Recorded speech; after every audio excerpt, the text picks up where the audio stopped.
Hello friends, welcome to our channel Lakshmi's gold world.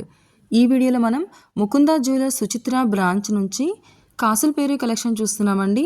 ఎప్పటికప్పుడు ముకుంద జ్యువెలర్స్లో మనకి కాసుల పేరు అయితే రీస్టాక్ అవుతూనే ఉన్నాయండి. లైట్ వెయిట్ నుంచి చాలా గ్రాండ్గా హెవీగా ఉన్న కాసుల పేరు హారం డిజైన్స్ అండి. స్టార్టింగ్ అయితే ఇందులో మనకి 30 గ్రామ్స్ నుంచే స్టార్ట్ అవుతున్నాయండి కాసుల పేరు. డిఫరెంట్ డిజైన్స్లో అయితే ఉన్నాయండి. ఇలా మనకి రూబీస్ తోటి, సీజెడ్స్ తోటి అండ్ అలాగే రూబీస్ అండ్ ఎమరాల్డ్ కాంబినేషన్ తోటి అండ్ ఇలా మనకి లక్ష్మీదేవి అమ్మవారు అండ్ పీకాక్ ఉన్న కాంబినేషన్ తోటి డిఫరెంట్ అయితే మనకి కలెక్షన్ చాలా ఉందండి ముకుంద జ్యువెలర్స్ సుచిత్ర బ్రాంచ్లో. ప్రజెంట్ అయితే ముకుంద జ్యువెలర్స్లో మనకి వేస్టేజ్ పైన కూడా ఆఫర్ అయితే రన్ అవుతుందండి. ఇలాంటి లైట్ వెయిట్ కాసుల పేరు కలెక్షన్ అయితే అన్ని ముకుంద జ్యువెలర్స్లోనూ అవైలబుల్ ఉంటాయండి. మీకు నియర్ బై ఉన్న ముకుంద జ్యువెలర్స్ని విజిట్ చేయండి. 30 గ్రామ్స్ నుంచే కాసుల పేరు కలెక్షన్ అయితే స్టార్ట్ అవుతుందండి. ఫుల్ వీడియో నా ఛానల్లో అప్లోడ్ చేస్తాను, చెక్ చేయండి. Thank you for watching friends.